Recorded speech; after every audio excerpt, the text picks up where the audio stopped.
নমস্কার, কেমন আছেন সবাই? লিপিস ডিম কিচেনের আরেকটি নতুন রেসিপিতে স্বাগত জানাই।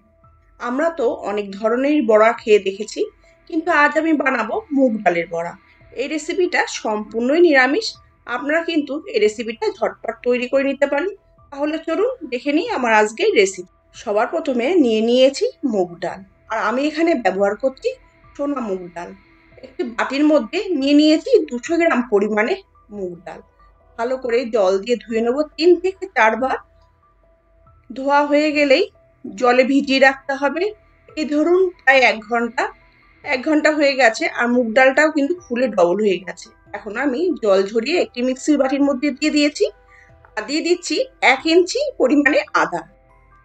এখন আমি দিয়ে দেবো 3টি কাঁচা লঙ্কা। সব উপকরণগুলো দিয়ে আমি পেস্ট তৈরি করে নিয়েছি। এখানে কিন্তু পেস্টটা মিহি পেস্ট করিনি, একটু দানা দানা রেখেছি। তাহলে খাওয়ার সময় বড়টা কিন্তু খুব ক্রিস্পি হবে আর খেতেও খুব ভালো লাগবে। একটি বাটির মধ্যে পেস্টটা ঢেলে নিয়েছি। এখন দিয়ে দিচ্ছি স্বাদ অনুযায়ী লবণ, আর অল্প একটু পরিমাণে ধনে গুঁড়ো, অল্প একটু পরিমাণে লঙ্কার গুঁড়ো। এখন দিয়ে দিচ্ছি অল্প একটু পরিমাণে কালো জিরে, আর অল্প একটু পরিমাণে হলুদ পাউডার। আর ধনে পাতাটা কিন্তু বেশ অনেকটা পরিমাণেই দেবেন, তাহলে কিন্তু খেতে খুব ভালো লাগবে। আমি এখানে প্রায় 1 আঁটি ধনে পাতা দিয়ে দিয়েছি।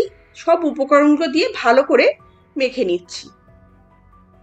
সব উপকরণগুলো দিয়ে ভালো করে মেখে নেওয়া হয়ে গেছে, আর এদিকে কিন্তু আমি তেলটাও গরম করতে বসিয়ে দিয়েছি। আর ঠিক পকোড়াগুলো একদম ছোট ছোট করে ভাজবো।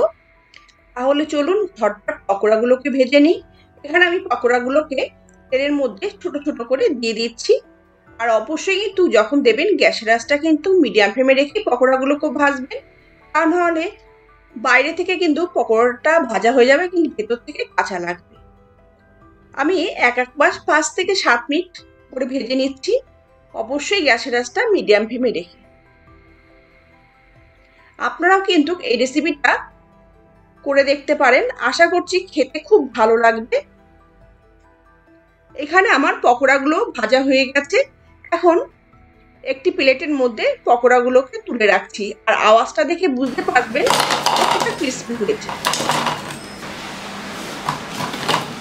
আওয়াজটা শুনে বুঝতেই পারছেন যে পকোড়াটা কতটা ক্রিস্পি হয়েছে। তৈরি হয়ে গেছে আমার আজকের রেসিপি মুগ ডালের বড়া। রেসিপিটা দেখে যদি একটু ভালো লেগে থাকে তাহলে আমার চ্যানেলটিকে অবশ্যই সাবস্ক্রাইব করে দেবেন আর লাইক করবেন। আজকে এই পর্যন্ত। নমস্কার।